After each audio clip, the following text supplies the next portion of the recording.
Hi, Kayla here from My Vegan Dreams. I am so excited to be here. I have a super special interview with someone who I think is going to blow you away, who's amazing. But, you know, as you're popping on, drop in the comments, say hi, let me know where you're coming in from. Let's see here. I'm very excited. So if you have been vegan, let me know how long you've been vegan for, or if you're struggling to go vegan, want to go vegan, but have questions, pop in the comments. I'd love to hear from you. And I'm going to be bringing on a guest. Chantel, hi. Thanks for joining. So excited. Guys, if you don't know who I am, I'm Kayla, by the way. I recently did a few videos with Megan, and I'm just so excited to be in this community and get to share some really cool people with you and some really cool vegan stuff. Awesome. You're vegan, Chantel. Awesome. How long have you been vegan for? Marilyn, hi from Texas. What's up? It's awesome. I'm in Orlando. So that's where I am, Orlando, Florida. It's a little crazy over here if you watch the news and that sort of thing. Cool. Marilyn, are you vegan? Are you looking to go vegan? How long have you been vegan for if you are? Cool. 2 years, Chantel. That's awesome. Congrats. That's really cool.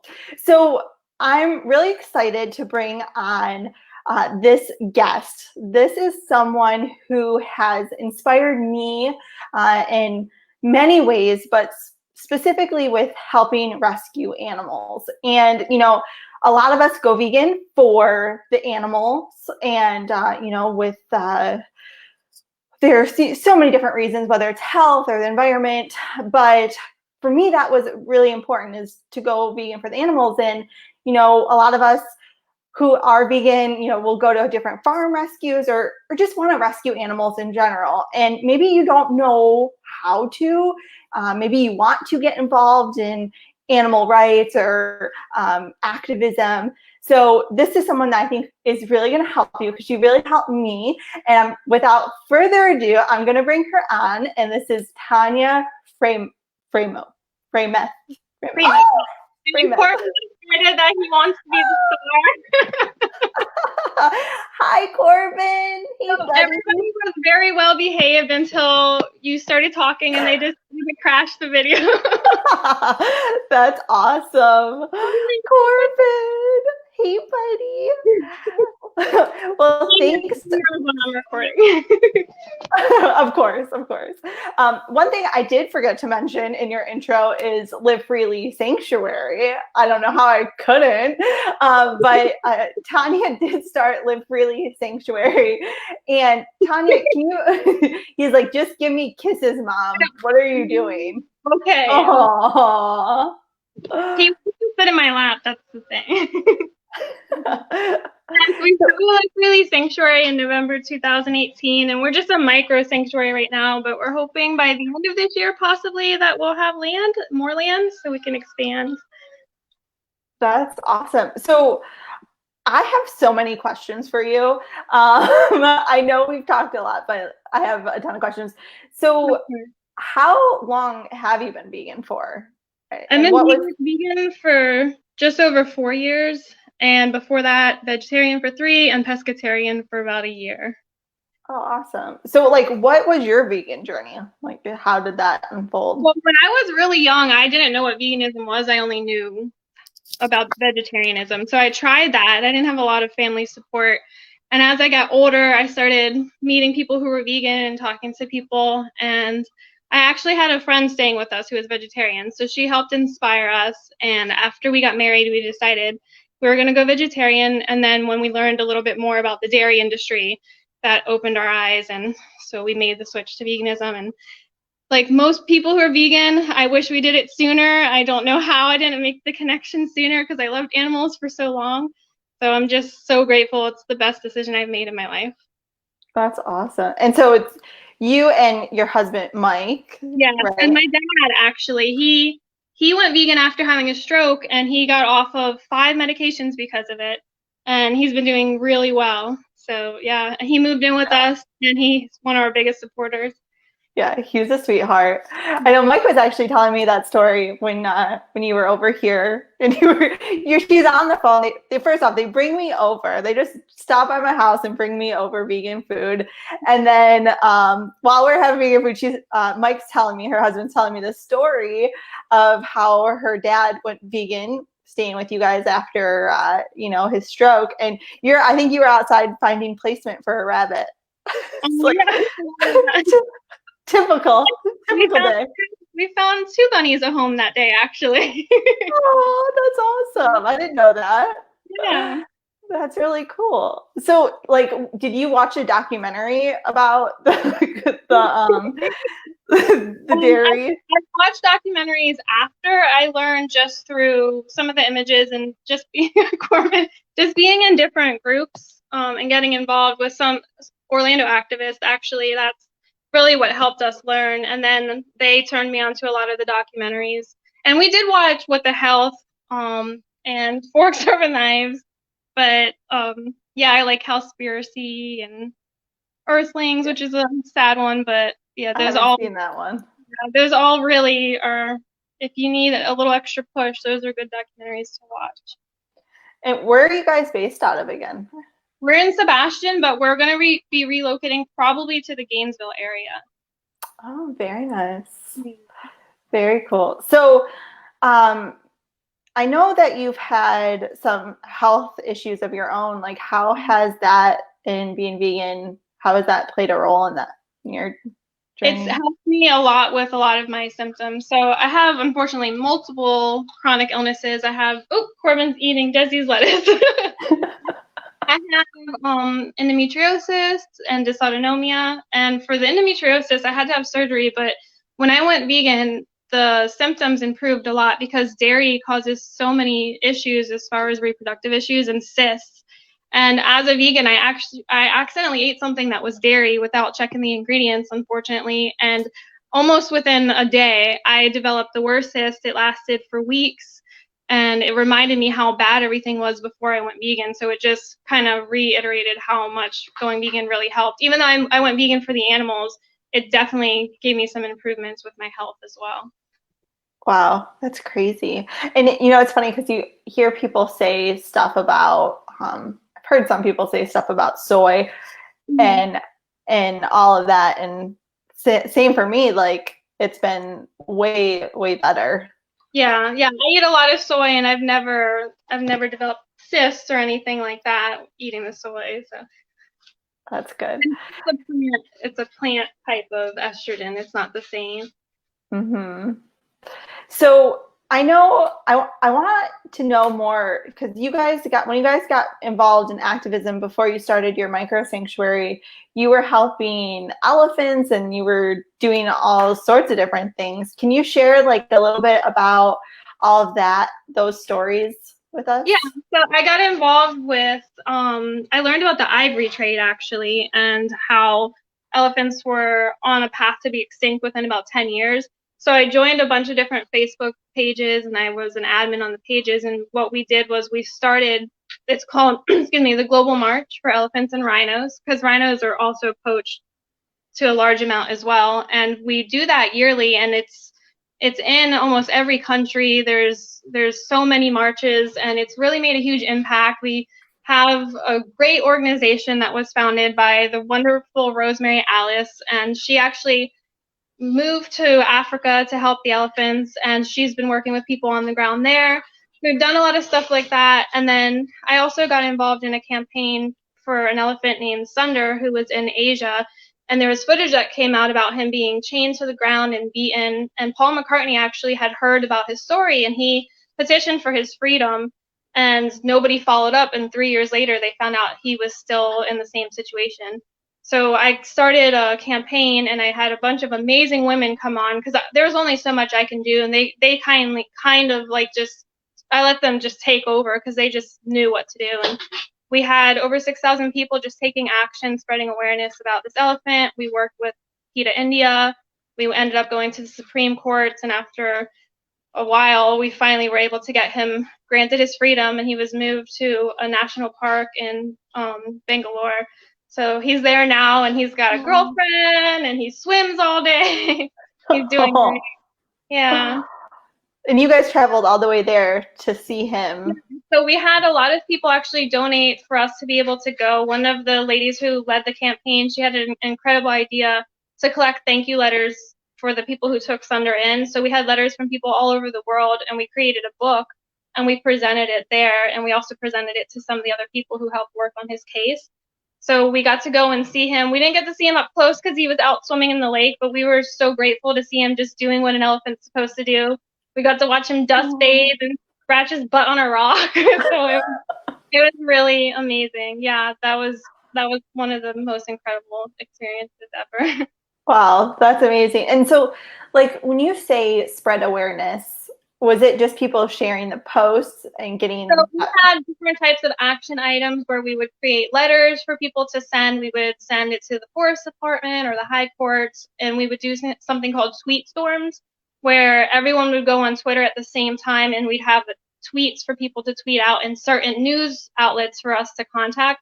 So what we did was we bombarded them so much that he ended up getting his story in the news. And so we started gathering the attention of some celebrities, and that's what ended up finally pushing it over the top, because we actually, in the end, Maneka Gandhi got involved, and so she helped with the final push. And yeah, so it was a bunch of different things, and so many people had so many incredible ideas. So it was just mainly getting his story recognized, which is what ended up helping him a lot.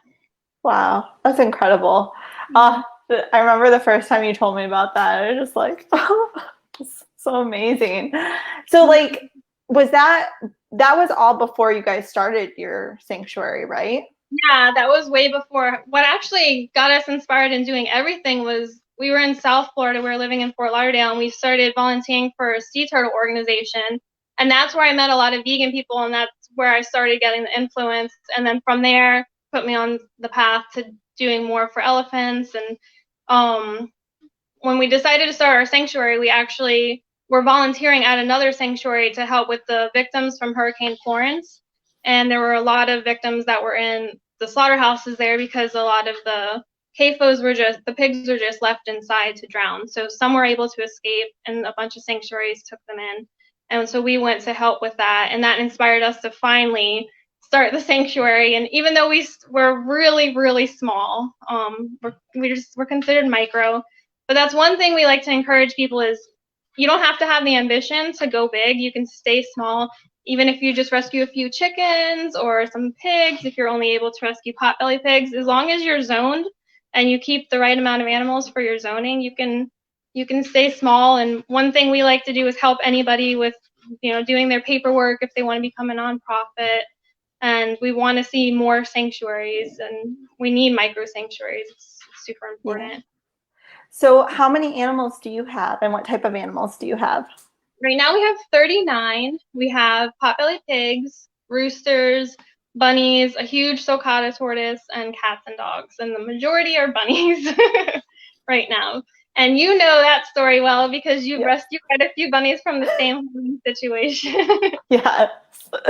And that's how we met. Well, actually, I don't think we met that way initially. We knew of each other through that hoarding. So there was a hoarding case where I don't even know how many rabbits. Do you know what I don't know. Probably there was over 100 or 200 after, because so many were pregnant. So even after they were rescued, excuse me, so many ended up having babies. So there was a lot.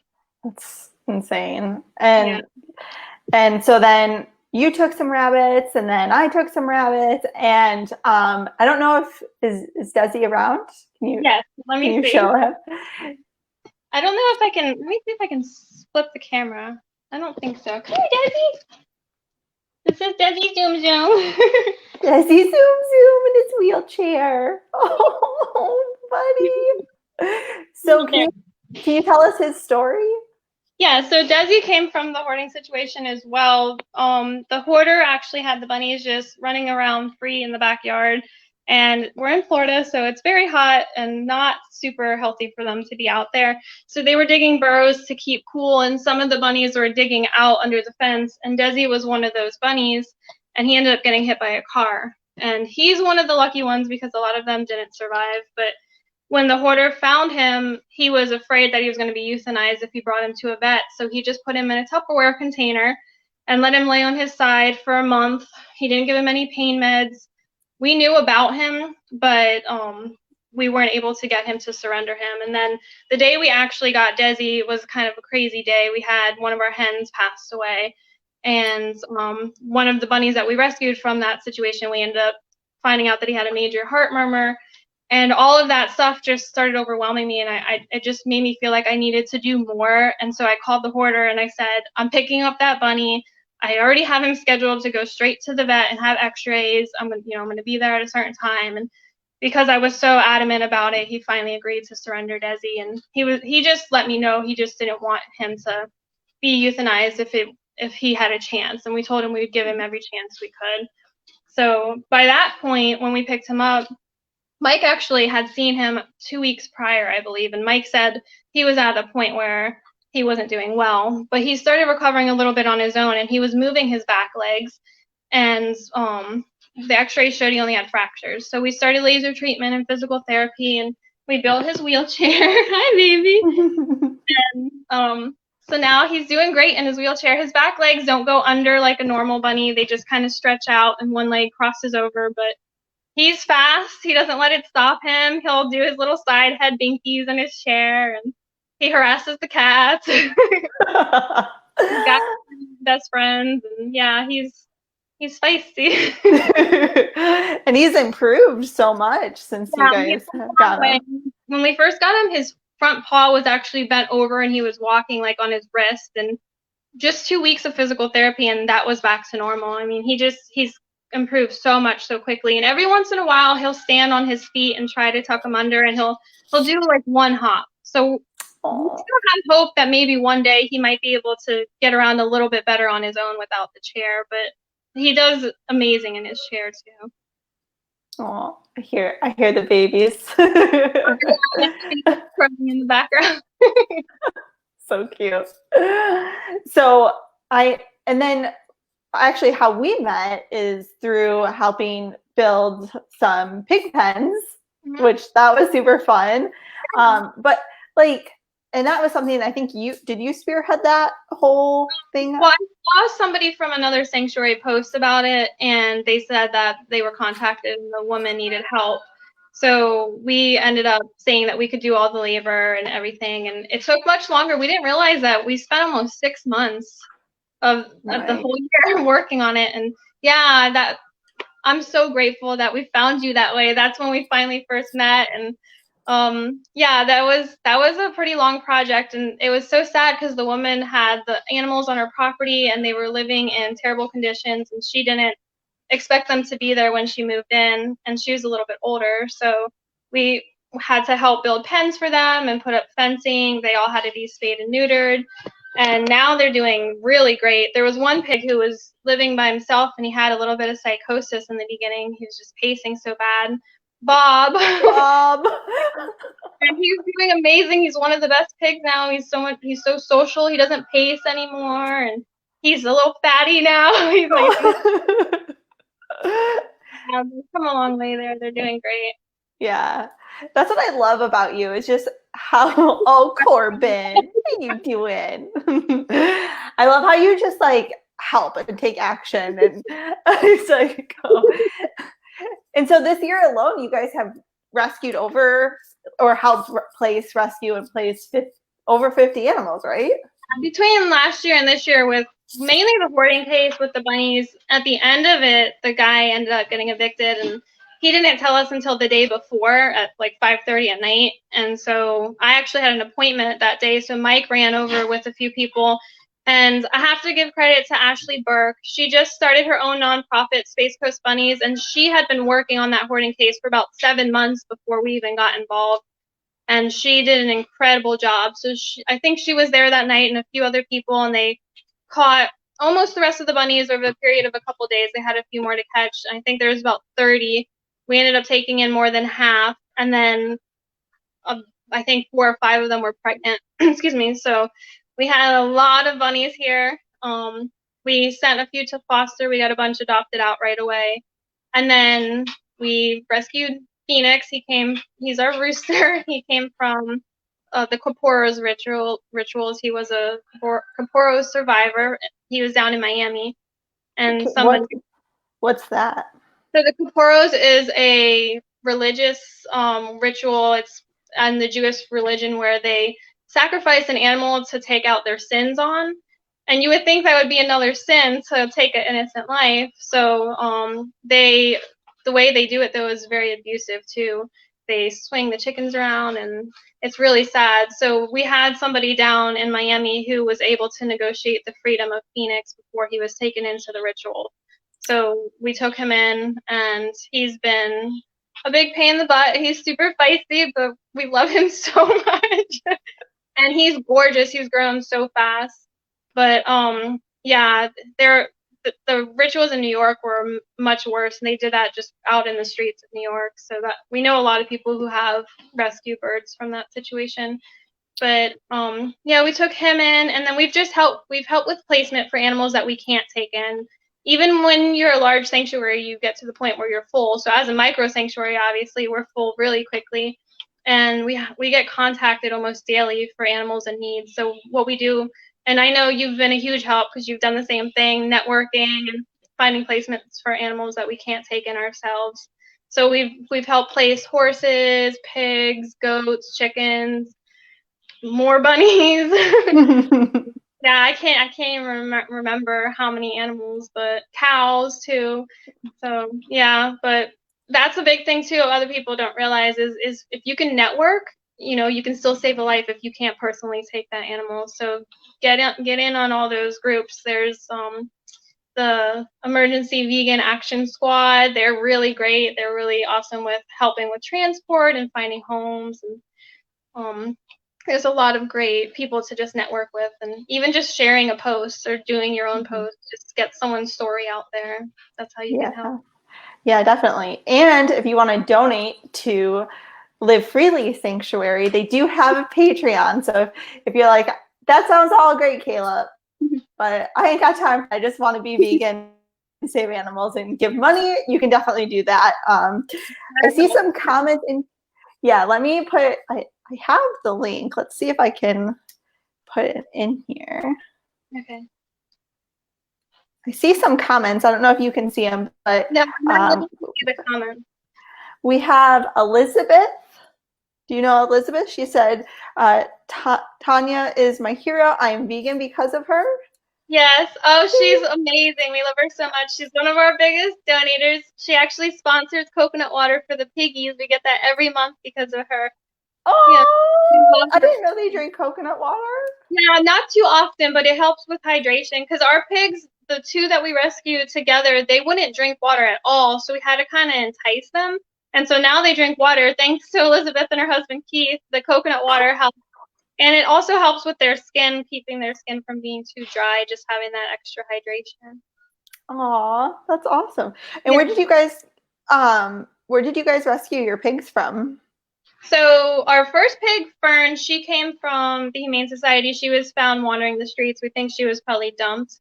And then Ziggy and Miss Piggy came together. The woman who had them is a very sweet woman. We love her so much, but she was just in a really difficult situation, and the person she was with didn't want the pigs around anymore and was making threats. So it was really sad, and she made the best decision for them. And that was actually when we were coming back from the sanctuary after the hurricanes. We wanted to stop and volunteer on our way home because we went up to North Carolina to do that, and we couldn't find any sanctuaries that were open on the ride. So I went to one sanctuary had like a rehoming page, so I started scrolling through that, and we had wanted to rescue an animal from the hurricanes, and nobody was available at the time for us to adopt because we were road tripping back. And we happened to see Ziggy and Miss Piggy listed, and we're like, well, let's meet them. We just so happened to be passing where they were. It was just a crazy coincidence. And we were actually just coming back from Ziggy's rescue, or Ziggy's refuge, and the pig was already named Ziggy too. Oh, really? I didn't know. Yeah. We met them, and the woman knew right away. It was really funny. I was standing there and a dragonfly landed on me, and she goes, "That's the sign right there." She's like, "You're the person." And so yeah, they were really sweet, and Miss Piggy was really nervous, and she's come a long way too, and she'll come and lay with us now. And yeah, so we try to rescue animals who are in more of dire situations, but that was just one situation where we just kind of made that connection and everything worked out. So yeah. That's awesome. So if anyone's on here, definitely drop a comment if you have any questions for Tanya, since we have her here. One of the things that she helped me so much with because of Desi is another handicap bunny. So she's very, very, very smart when it comes to dealing with special needs animals. Like Desi, oh, you eating your little pellets? Yeah, he's got his dinner here. And so if someone, what would you recommend for someone who's like, hey, I really love animals and I want to start rescuing them?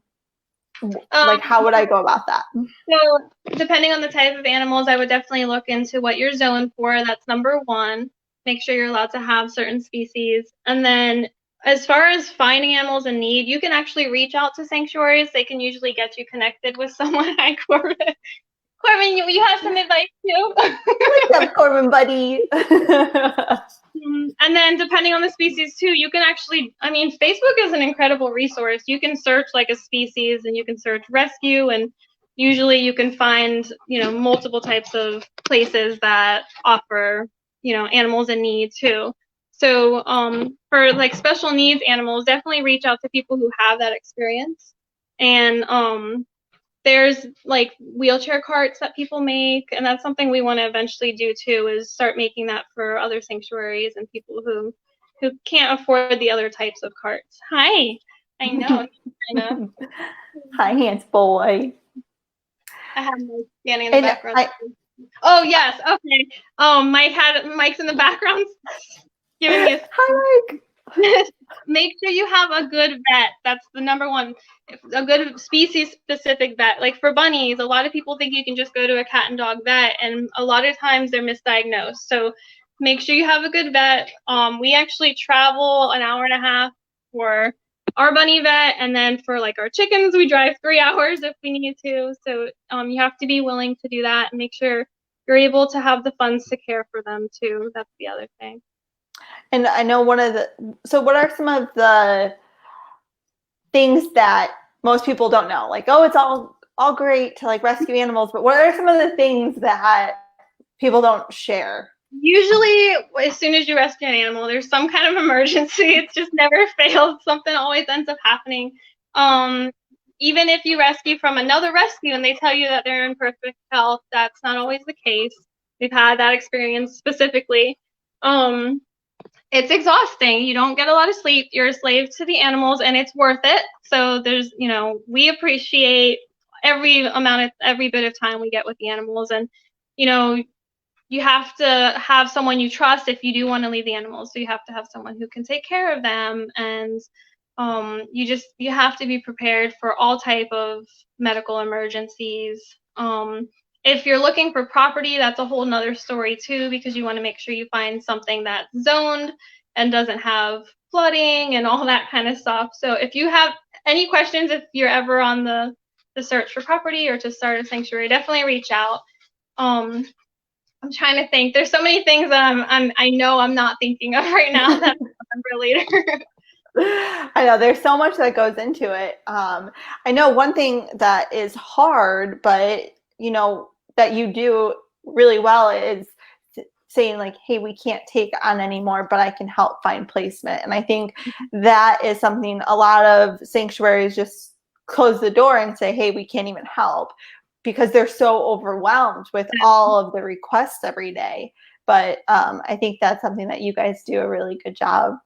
Yeah, and that's another thing, is you have to be prepared to say no, and that's one of the hardest things. But you can't get overwhelmed. We know a lot of people who they have really good intentions, but they just they take on too much, and then their other animals end up suffering. And that's one of the hardest things. It is really, really heartbreaking because you want to help everybody. So that's why it's so important for us to network, because if we can't personally do it, then we want to at least make sure that we do all we can for the animal. But I had another thought and it just completely went away. That happens all the time. But I know before we got on too, it's just like, you know, even if you can't rest, because, you know, I know a lot of vegans who do it for the animals, but necessarily aren't good pet owners. Like their heart is in the right place, but they're just like, hey, it's not for me. But they're already doing an awesome job of being vegan and saving animals each year, right?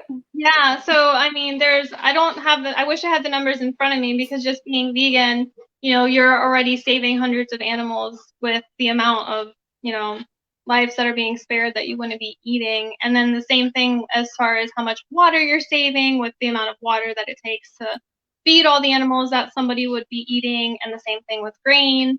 I mean, the amount of grain that we feed the animals that are eaten, we could feed the whole entire world. So if everyone went vegan, we would help a lot of different things. And one of the leading causes of pollution is from factory farms too. Which affects everybody.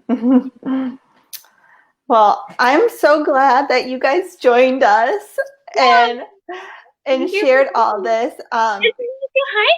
Like, say hi one more time. You're so adorable. He's trying to chase the cat down. Penelope's his girlfriend. Oh.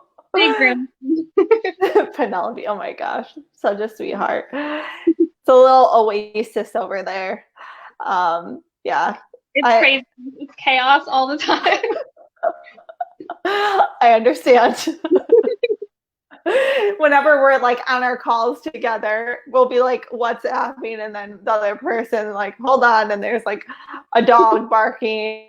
Yeah. The dogs are always barking or wrestling. That's why I had to have you start this at 5, so Mike could be home and at least keep the dogs entertained. Well, some of the dogs. But Corbin refused to be away from me during this. Yeah, of course. And you have a 3-legged dog that was from India. I forgot even to talk about her. Miranda. So we had someone contact us about, actually Ashley Burke with Space Coast Bunnies. She had someone contact her originally about Miranda, and so she asked me if we could suggest anywhere for a dog to go that's on death row. And I sent her the links of a few different places. And she ended up doing the post. And when we saw her and realized that she was going to be euthanized the next day, we panicked, and we said, even if we just foster her, we'll go and get her. And we didn't realize that she was so close to us. And we went, and she has a crazy story. Her legs were bound when she was in India so badly that the one got infected and she ended up losing the leg. And she's got a scar on the other one. It's caused her to be really fearful of people, specifically men. And she had a little bit of like resource guarding and trauma at night, specifically because in India the dogs kind of fight for their place. So she was really scared at night, and we tried to adopt her out, and we just couldn't find the right fit. And she came such a long way with our dogs here. We just decided it's not fair to her at this point. She became so stable here. So she's probably one of the most difficult dogs I've ever had in my life. She's just really bad and she has to be destroying something because she's got so much energy to burn, but we couldn't imagine her being anywhere else. So I know. Let her drive us crazy. But yeah, thank you, because I know you have a 3-legged dog, and so I know I've had to pick your brain a couple times with some questions. And yeah, so her amputation was only, I think, 6 months. When we got her, she had only been healed at 6 months, so she was still dealing with some, nerve damage and stuff. But yeah, your help has been valuable, so thank you. Aw, thanks. Love fest. So good.